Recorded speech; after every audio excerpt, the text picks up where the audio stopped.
The year was 2022 and I had reached a turning point in my drug addiction. I had started to wake up.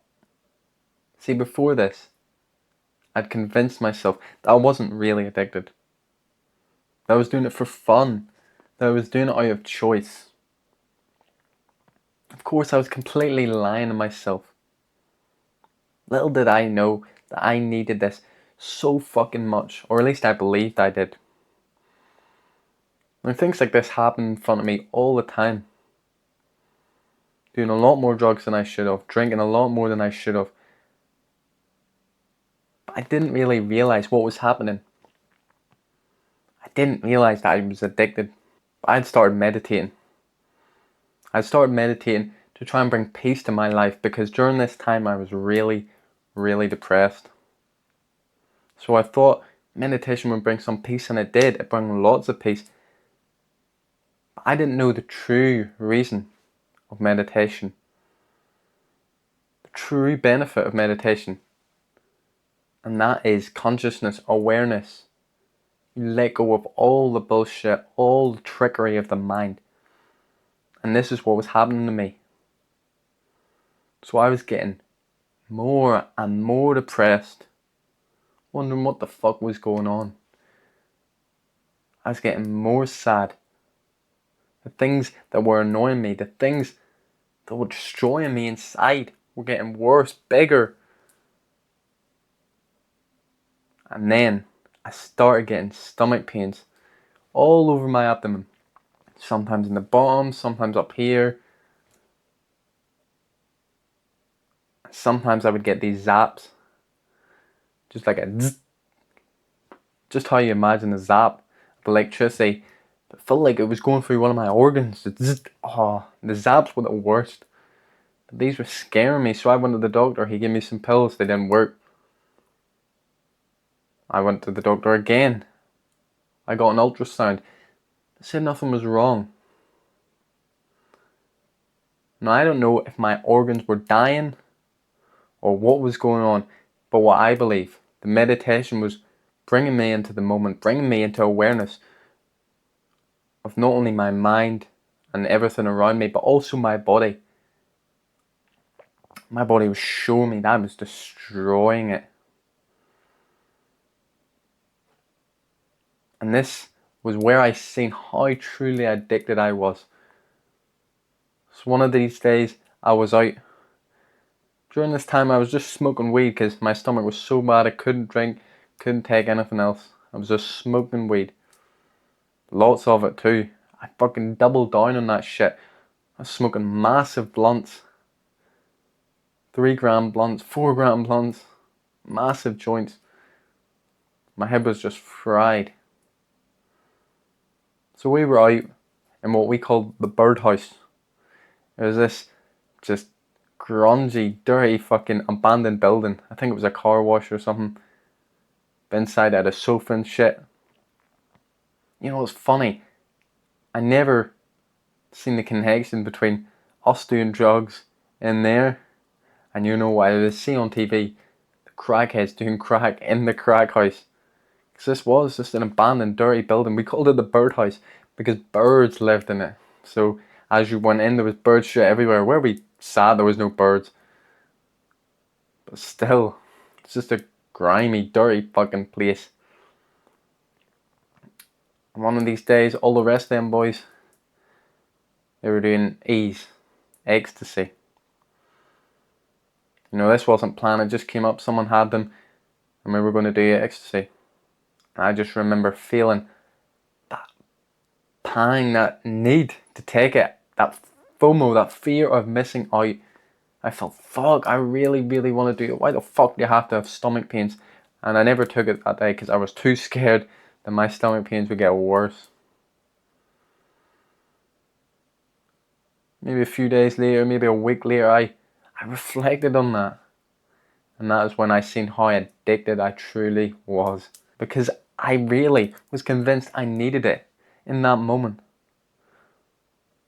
There's so much just suffering, so much desire. Oh, I need it, I need it, I need it. And there was no way I could lie to myself after that. I was addicted. See, addiction of any kind, but especially when you're going out and doing it with other people, it hides on you. You can't see it. It clouds your life with darkness. It's like the story of the cave by Plato. If you never heard of it, basically, all these guys are living in this dark, dark cave and they think this is what the world is. It's dark. They can't see shit. And one day, one of them ventures out. Boom, he sees the light. He sees the real world. And he can never go back in that cave. He tries to go back and he tells the others, come, you need to see this. But they all scoff at him, they laugh at him, they tell him, no, this is the world.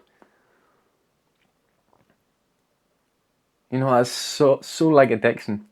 Because when you get sober, sometimes you'll go and you'll try to tell people, this is the way you need to live. Most people won't even listen. Especially if they're in that cave and they don't think they've got a problem. Because when you're doing it all the time, you kind of know. It's kind of obvious you got a fucking problem. But when you're doing it a couple times a week, maybe if you're just even drinking once a week, you don't see that you're in a cave. You don't see that this is a problem. But any substance use, to try and escape, to try and have fun in your life, never works. It only makes things worse. It takes you off your fucking path.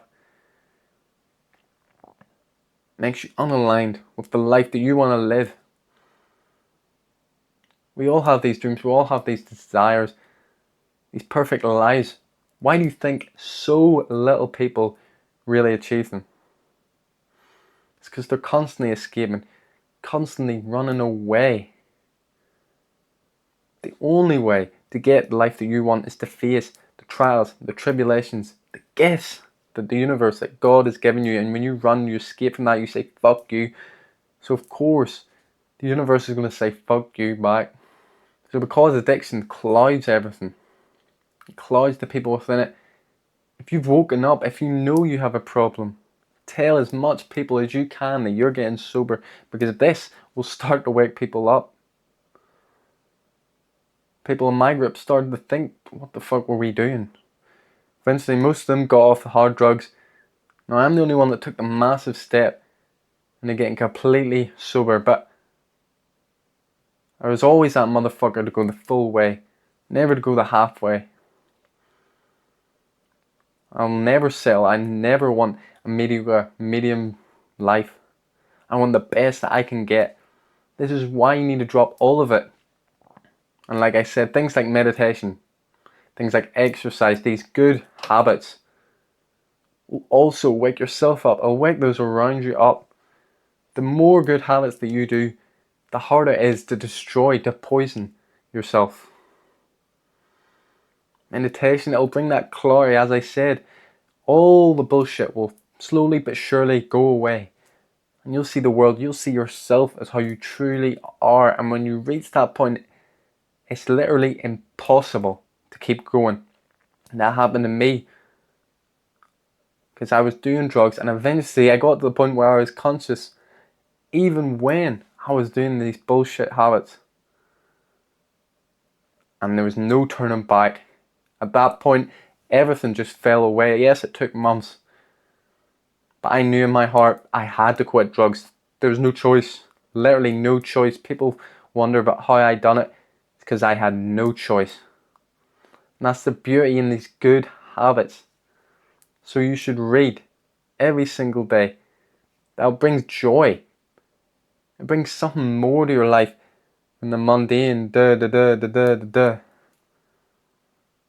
It's a great way to escape without any downsides. It's the same with exercise. It's the best way to get out of a negative vibration, to get out of a negative mood. And of course, meditation. It will raise you up. It'll let you see past all the bullshit and finally get clarity in your life.